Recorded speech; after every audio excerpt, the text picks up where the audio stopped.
Late नाइटसम्म निद्रा नलागेर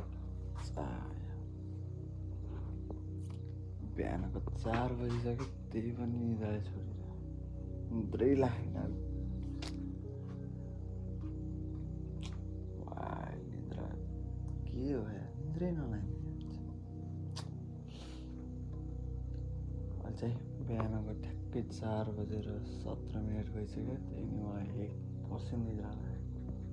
4:30 बजीसम्म निद्रा नलाग्नुको कारण के होला त? के हुन सक्छ? के को टेन्सन? के सोचिरहेको छु म? के गर्ने प्लान छ मेरो? के सोचिरहेको छु? प्लान केही छैन। के गर्ने? क्वेसन मार्कले दिमाग भरिसक्यो क्या।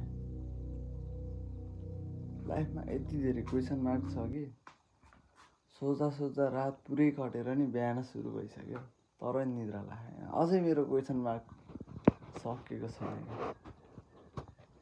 यस्तो कुरा चाहिँ मेरो लाइफमा मात्र हो कि अरू कोहीको लाइफमा नि हुन्छ? यसो कमेन्ट गरौँ है।